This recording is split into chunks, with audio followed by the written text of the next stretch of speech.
हरे कृष्णा। अभी तक हम लोगों ने धर्म के बारे में जाना, सनातन धर्म के बारे में जाना, धर्मांतरण के बारे में जाना और ये जाना कि धर्मांतरण जैसा कुछ होता ही नहीं, ये तो एक बिजनेस है।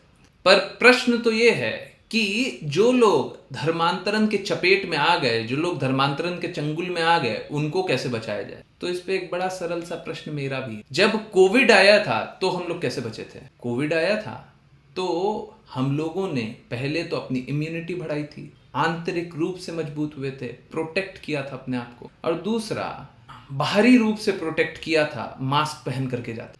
तो एक आंतरिक सुरक्षा, एक बाहरी सुरक्षा। धर्मांतरण के चपेट में जो लोग आए या आने वाले हों, उनको भी ऐसे ही बचाया जा सकता है, एक आंतरिक सुरक्षा और एक बाहरी सुरक्षा। आंतरिक रूप से हमें यह जानना पड़ेगा कि हम कौन हैं।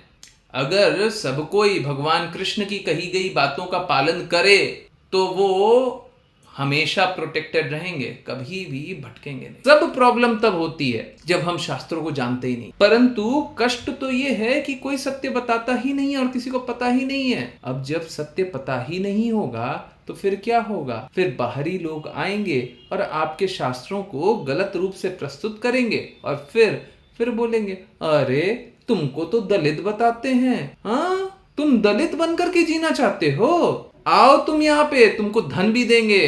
और शास्त्र तो हमको पता ही नहीं होता, हमको पता ही नहीं होता। भगवान कृष्ण ने तो जन्म से किसी को जाति में बांटा ही नहीं है। भगवान कृष्ण ने तो गुण और कर्मों के अनुसार लोगों को 4 वर्णों में बांटा है। अब ये तो उसी को पता होगा ना जिसको शास्त्र पता है, बाकी लोग तो ऐसे ही भरमा दिए जाएंगे। समझिए इस बात, कोई हमें कितना भी धन दे दे, क्या हम अपने माता पिता को छोड़ सकते। परंतु हम अपने सनातन धर्म को मूर्खता में छोड़ने की कल्पना कर लेते हैं। देखिए, कोई धर्म परिवर्तन होता ही नहीं है, और धर्म परिवर्तन नहीं होता है तो दूसरा धर्म का पालन करने का बात ही कहां से है। तो क्यों नहीं शास्त्रों के बारे में बताते। और अगर शास्त्रों को जानने में कोई कष्ट है तो हम लोग हैं ना, आप लोग हमसे ईमेल के माध्यम से जुड़ सकते हैं, व्हाट्सएप ग्रुप ज्वाइन कर सकते हैं। मैं चाहता हूं सब कोई भगवान की बातों का पालन करे, इसकी बात उसकी बात नहीं, सब कोई भगवान की बात। कोई भी भ्रम की अवस्था में मत रहिएगा, अपने आप को मूर्ख मत बनने दीजिएगा।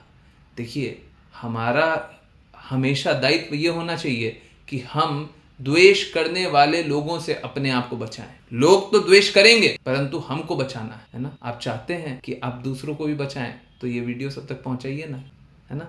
जब सब कोई भगवान की बातों का पालन करेंगे तो कोई भी द्वेष नहीं रहेगा, कोई भी कष्ट नहीं रहेगा, कोई भी संघर्ष नहीं रहेगा, सब कोई प्रसन्न रहेंगे, सबको ही आनंदित जीवन जिएंगे। इसीलिए सब तक भगवान की बातों को पहुंचाइए और अधिक जानने के लिए जुड़े रहिए ना। हरे कृष्ण।